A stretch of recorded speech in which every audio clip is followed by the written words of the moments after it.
Antes era complaciente y cuando veía que alguno de los hermanos o hermanas revelaba corrupción o cumplía con el deber con desinterés, no me atrevía a señalárselo por temor a dañar su reputación y que se hiciera una mala imagen de mí. Al interactuar con ellos, me manejaba con la filosofía satánica de los inteligentes no hablan mucho. Y cuando sí le señalaba las cosas a los demás para ayudarlos, deslizaba un par de palabras casuales para restarle importancia a la situación. En ocasiones, cuando escuchaba que los hermanos y hermanas me describían como amigable, me alegraba mucho. Creía que les agradaba y que por lo tanto también debía agradarle a Dios.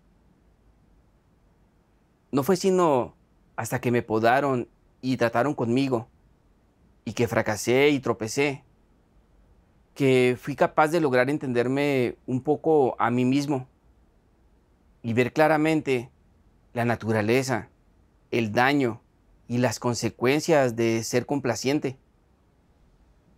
En 2018 me eligieron como líder de iglesia. Sabía que una de las partes más importantes de ser líder era compartir enseñanzas sobre la verdad, resolver las dificultades de otros con su entrada en la vida y proteger la vida de iglesia.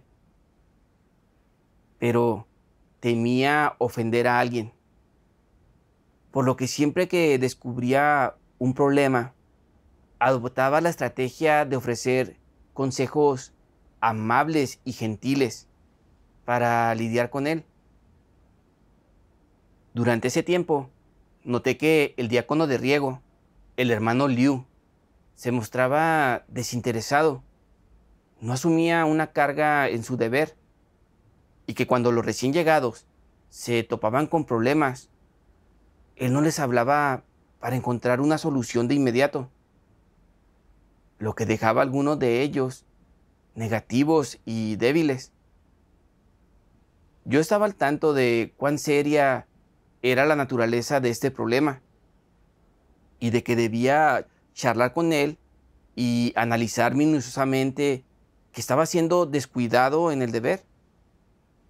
Si seguía así, sin arrepentirse, eso sin duda desagradaría a Dios. Pero cuando veía al hermano Liu, me batía en retirada.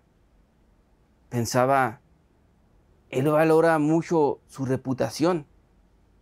Así que, si le señalo estos problemas y de veras hiero sus sentimientos, sin duda, él no pensará tan bien de mí.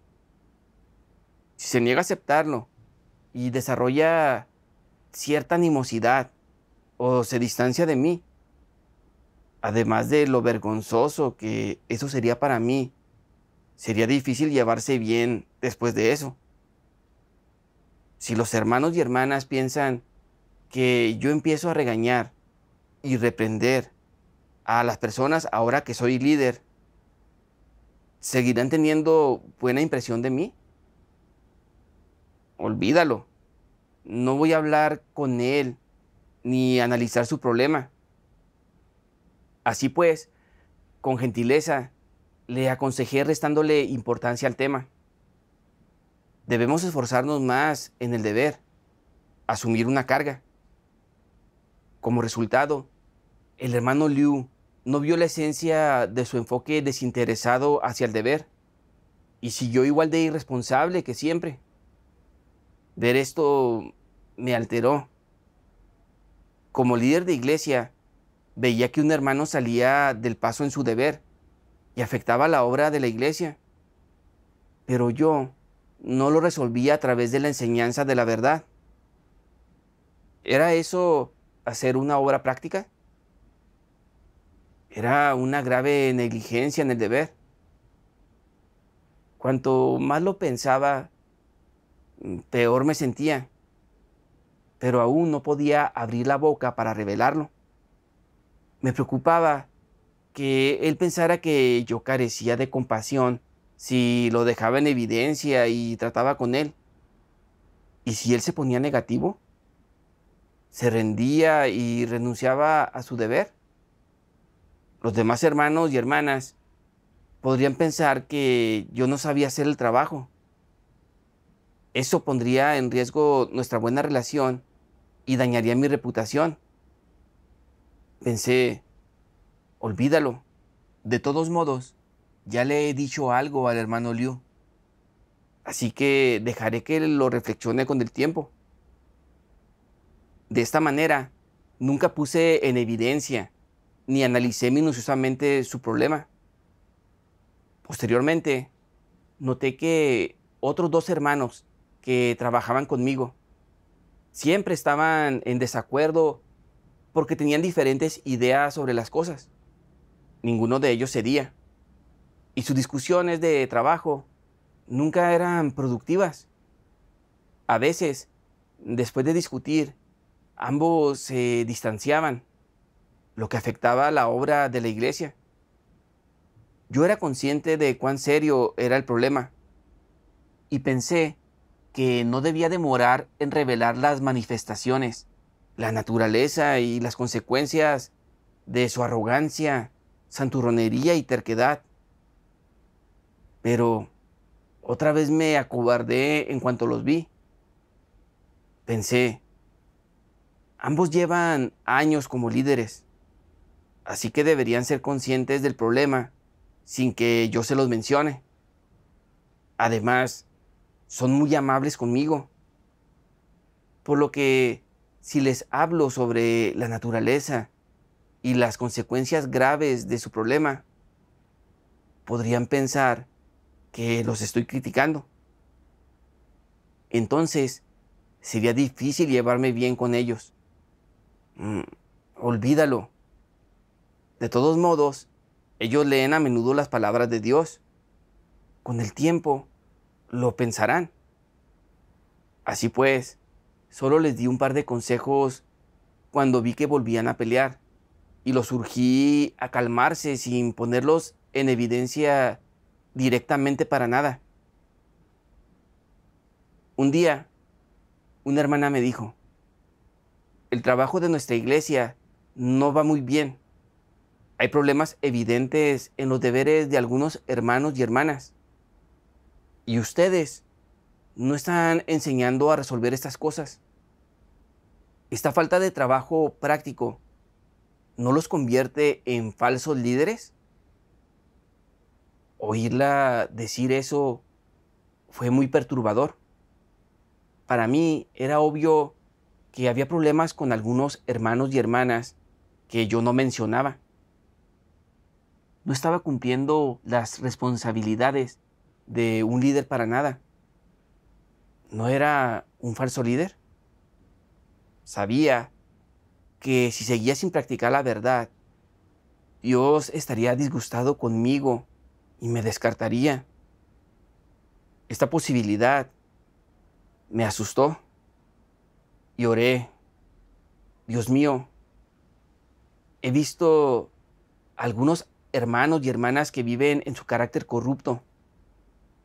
Nuestra vida de iglesia y varios aspectos de la obra de esta se han visto gravemente afectados.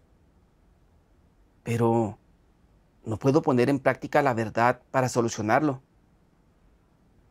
Dios, guíame para conocerme a mí mismo. Después de orar, leí esto en las palabras de Dios. Practicar la verdad no consiste en decir palabras vacías y recitar frases hechas. Independientemente de lo que uno se encuentre en la vida, siempre que tenga que ver con los principios de la conducta humana, las perspectivas sobre los acontecimientos o el cumplimiento de su deber, se enfrentan a una elección y deben encontrar la verdad, una base y un principio en las palabras de Dios. Y luego deben encontrar una senda para practicar. Los que pueden practicar de este modo son personas que persiguen la verdad. Ser capaz de perseguir la verdad de este modo, por muy grandes que sean las dificultades que uno encuentre, es recorrer la senda de Pedro y de la búsqueda de la verdad. Por ejemplo, ¿qué principio debe seguirse al relacionarse con los demás? Tu punto de vista original es que no debes ofender a nadie, sino mantener la paz y evitar que nadie quede mal, para que en el futuro todos puedan llevarse bien. Constreñido por este punto de vista, cuando veas a alguien hacer algo malo, cometer un error o un acto que vaya en contra de los principios, preferirás tolerarlo que sacarle el tema a esta persona. Constreñido por tu punto de vista, te vuelves reacio a ofender a nadie. No importa con quién te relaciones, al encontrarte limitado por la idea de afectar la imagen de los demás, por las emociones o por los sentimientos que han crecido durante muchos años de interacción, siempre dirás cosas agradables para hacer feliz a la gente. Cuando hay cosas que te parecen insatisfactorias, también eres tolerante. Te limitas a desahogarte un poco en privado, a soltar unas cuantas calumnias. Pero cuando te encuentras con ellos en persona, no remueves las cosas y sigues manteniendo una relación con ellos. ¿Qué opinas de tal conducta? ¿Acaso no es la de alguien que dice sí a todo? ¿Acaso no es bastante evasiva? Eso infringe los principios de conducta. Entonces, ¿no es una bajeza actuar de esa manera? Los que actúan así no son buenas personas ni son nobles. No importa cuánto hayas sufrido ni el precio que hayas pagado. Si te comportas sin principios, entonces habrás fallado y no obtendrás la aprobación de Dios. No serás recordado por Él, ni le complacerás.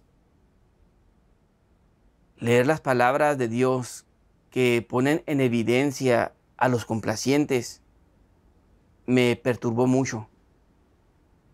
Yo no resolvía los problemas en la iglesia, no porque no los viera con claridad, sino porque no quería ofender a nadie y temía que pensaran mal de mí. Intentaba proteger mi imagen y mi estatus. Dios detesta a las personas como yo, que no actúan según los principios ni practican la verdad, que son egoístas y arteras. Repasé cómo me había estado comportando. Había visto que el hermano Liu siempre se mostraba desinteresado en su deber y retrasaba nuestra obra de riego, por lo que yo debería haber puesto en evidencia y analizado minuciosamente la naturaleza de su conducta. Pero como temía que me miraran mal, que dijeran que regañaba y criticaba a la gente ahora que era líder, nunca analicé la naturaleza de su problema para proteger mi imagen. Solo mencioné algo ligeramente relacionado con el problema, sin hacer nada que ayudara. Y aunque vi que esos dos hermanos nunca se llevaban bien y las graves consecuencias que eso tenía en la obra de la iglesia, jamás revelé ni analicé el asunto para ayudarlos a entenderse a sí mismos. En consecuencia, la obra de la iglesia se perjudicó. Vivía según filosofías satánicas, como la armonía es un tesoro y la paciencia una virtud. Callarse los errores de los buenos amigos hace la amistad larga y buena, y un amigo un camino. Como quería proteger mi reputación y estatus, y que todos me consideraran amable. Veía las cosas claramente, pero no compartía por completo lo que pensaba. Esto dañaba a otros hermanos y hermanas y también retrasaba la obra de la iglesia. Vi que carecía por completo de conciencia y razón y no tenía ni la más mínima devoción por Dios. ¿Acaso eso era ser una buena persona? Aunque en apariencia me llevaba bien con todos y todos los demás decían que era una buena persona y tenían una buena impresión de mí, ante Dios yo no cumplía ningún deber. A los ojos de Dios, yo era una persona desleal y poco confiable. Desagradaba a Dios. Al darme cuenta de esto, pronto me arrepentí ante Él. Sabía que no podía continuar así y que debía buscar la verdad para resolver este problema. Después, leí esto en las palabras de Dios. ¿Cuál es la consecuencia de su búsqueda de estatus y prestigio? En primer lugar, esto afecta a la manera en la cual el pueblo escogido de Dios come y bebe de su palabra y entiende la verdad. Obstaculiza su entrada en la vida. Les impide ingresar en la vía correcta de la fe en Dios y los conduce hacia la senda equivocada, lo que perjudica a los escogidos y los lleva a la ruina. Y en definitiva, ¿qué ocasiona eso al trabajo de la iglesia? Causa el desmantelamiento, la interrupción y el perjuicio. Esta es la consecuencia derivada de que la gente busque la fama y el estatus. Cuando cumplen con su deber de esta manera, ¿acaso no puede definirse esto como caminar por la senda de un anticristo? Cuando Dios pide que las personas dejen de lado el estatus y el prestigio, no es que les esté privando del derecho de elegir. Más bien, es porque durante la búsqueda de prestigio y estatus, las personas interrumpen y perturban el trabajo de la iglesia y la entrada en la vida del pueblo escogido de Dios. E incluso puede que afecten al hecho de que otros coman y beban de las palabras de Dios, comprendan la verdad y así logren la salvación de Dios. Es un hecho indiscutible. Cuando la gente se afana por el prestigio y el estatus, es indudable que no busca la verdad y no cumple fielmente con el deber. Solo habla y actúa en aras del prestigio y el estatus, y todo trabajo que hace, sin la más mínima excepción, es en beneficio de esas cosas. Esa forma de comportarse y actuar implica sin duda ir por la senda de los anticristos. Es una interrupción y perturbación de la obra de Dios, y sus diversas consecuencias obstaculizan la difusión del Evangelio del Reino y el libre fluir de la voluntad de Dios en la iglesia. Así pues, se puede afirmar con certeza que la senda que recorren los que van en pos del prestigio y el estatus es la senda de resistencia a Dios. Es una resistencia intencionada a Él, contrariándolo, es decir, cooperar con Satanás para resistirse a Dios y oponerse a Él. Esta es la naturaleza de la búsqueda de estatus y prestigio por parte de la gente. El problema de las personas que buscan sus propios intereses es que los objetivos que persiguen son los mismos que los de Satanás, unos objetivos malvados e injustos. Cuando las personas buscan sus intereses personales, como el prestigio y el estatus, se convierten involuntariamente en una herramienta de Satanás, en un canal de éste, y además se convierten en una personificación de Satanás. Desempeñan un papel negativo en la iglesia. El efecto que causan en el trabajo de la iglesia y en la vida normal de la iglesia y la búsqueda normal del pueblo escogido de Dios es el de perturbar y perjudicar. Causan un efecto negativo y adverso.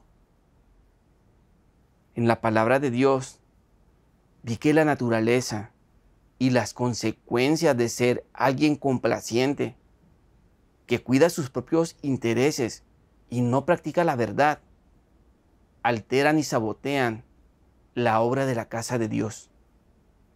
Y eso es ser secuaz de Satanás. Si seguía así, sin arrepentirme, terminaría detestado y descartado por Dios. Como líder de la iglesia, tengo la responsabilidad de enseñar la verdad para resolver los problemas y las dificultades de los hermanos y las hermanas en su entrada en la vida y de cuidar la vida de iglesia.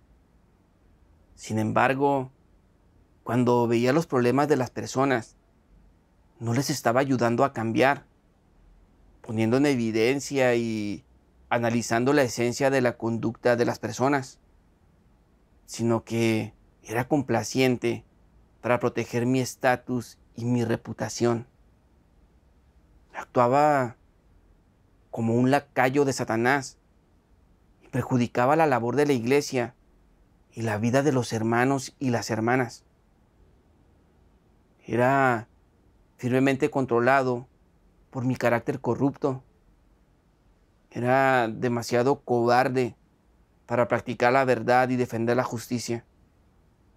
Era un lacayo de Satanás, débil e incompetente. Vivía de un modo muy despreciable y patético.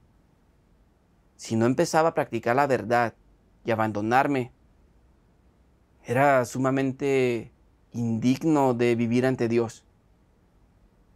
Sin el juicio y las revelaciones de sus palabras, yo nunca habría sido consciente de mi propia corrupción, ni habría conocido los peligros y las consecuencias de ser complaciente y no practicar la verdad.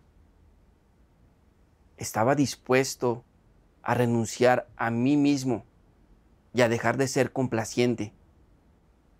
Después, leí unos pasajes de la palabra de Dios que me dieron algunas sendas de práctica.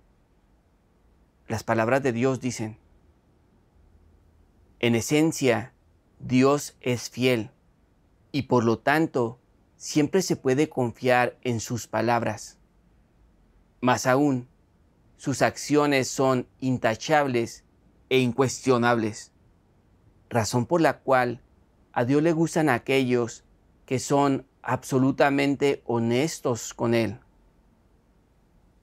Si tienes las motivaciones y la perspectiva de una persona agradable, entonces, en todos los asuntos, serás incapaz de practicar la verdad y acatar los principios, y fracasarás y caerás siempre.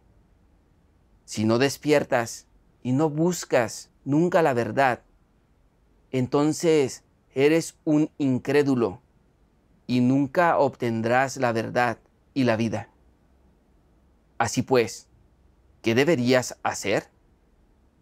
Cuando te enfrentes con esas cosas, debes clamar a Dios en oración, suplicando salvación y pidiéndole que te otorgue más fe y fuerza para permitirte acatar los principios, que hagas lo que debas hacer, manejes las cosas de acuerdo con los principios, te mantengas firme, protejas los intereses de la casa de Dios y evites que entre algo perjudicial en la obra de la casa de Dios. Si puedes abandonar tus propios intereses, tu reputación y tu punto de vista de una persona agradable. Y si haces lo que debes hacer con un corazón honesto e íntegro, entonces habrás derrotado a Satanás y habrás ganado este aspecto de la verdad.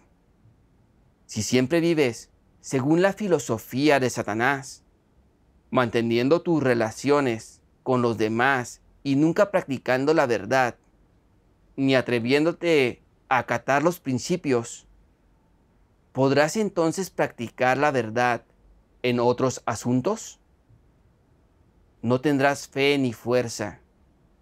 Si nunca eres capaz de buscar o aceptar la verdad, entonces, ¿esa fe en Dios te permitirá obtener la verdad?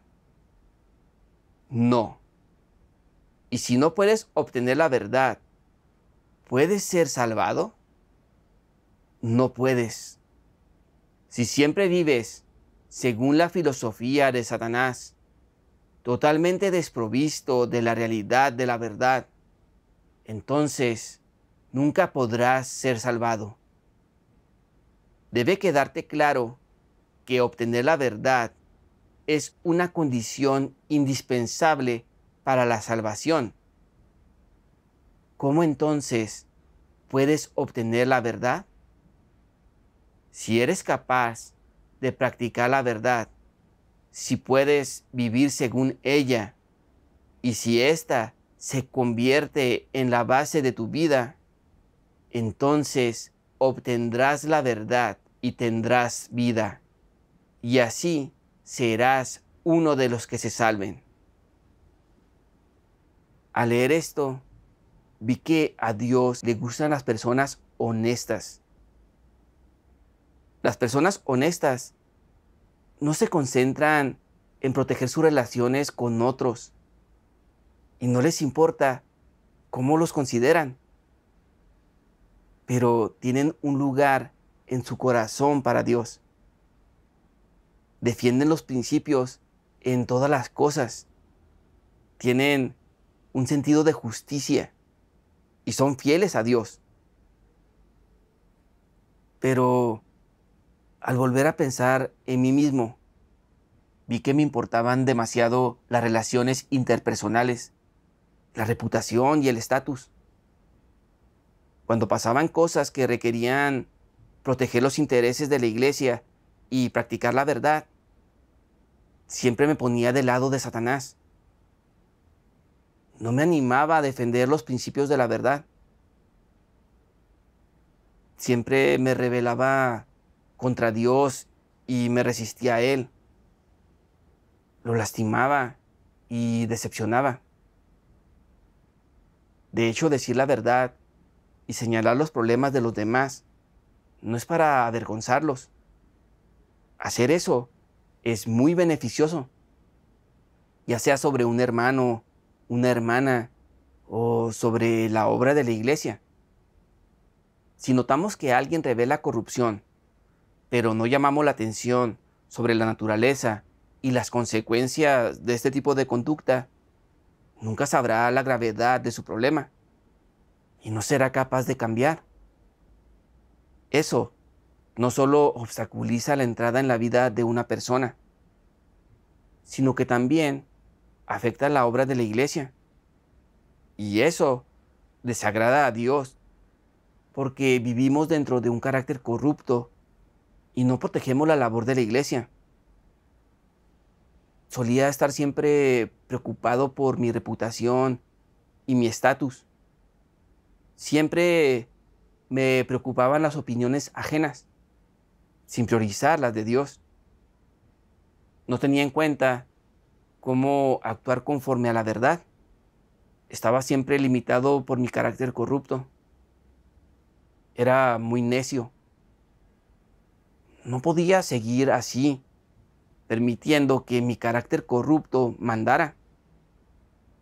Y no quería ser un débil hazmerreír de Satanás. Debía ser una persona honesta, con un sentido de justicia que complaciera a Dios. Al comprender esto, tomé la decisión de practicar la verdad y abandonar la carne. Defendería los principios y me pondría del lado de Dios para proteger la labor de la iglesia. Independientemente de cómo me vieran los demás. Busqué a los dos hermanos al día siguiente y cuando estaba preparándome para señalarle su problema, empecé a preocuparme un poco pensando, ¿y si no pueden aceptar que los ponga en evidencia y trate con ellos y se molestan conmigo? ¿Cómo podré dar la cara? Entonces, me di cuenta de que mi carácter corrupto me limitaba, por lo que oré y le pedí a Dios que me ayudara a practicar la verdad. Después recordé algo que Dios dijo: no poder defender mis testimonios e intereses es traición. Fingir una sonrisa cuando se está lejos de mí en el corazón es traición. A partir de las palabras de Dios, entendí que si seguía siendo complaciente y no practicaba la verdad, ni protegía los intereses de la iglesia, estaba traicionando a Dios. Sabía que debía dejar de proteger las relaciones interpersonales. Y sin importar lo que pensaran de mí, después que mencionara su problema, debía enfrentar a Dios y practicar la verdad. Así, revelé su arrogancia, su conducta carente de cooperación y la esencia y las consecuencias de estas cosas. También hallé algunas palabras de Dios para leerles. Después de escucharme, pudieron reflexionar y conocerse a sí mismos a la luz de las palabras de Dios y quisieron arrepentirse y cambiar. Estaba muy feliz de ver que podían aprender sobre sí mismos, pero también me sentí un poco culpable. Si hubiera sido capaz de practicar la verdad antes, podría haberlos ayudado a ver la gravedad del problema y podrían haber arreglado las cosas antes. No habrían seguido viviendo en la corrupción. Satanás no los habría dañado ni habría jugado con ellos. Y sobre todo, no habrían retrasado la obra de la iglesia. Siempre había tenido miedo de que si señalaba los problemas de los demás, se molestarían y se resentirían conmigo. Pero, de hecho, todo eso era imaginación mía.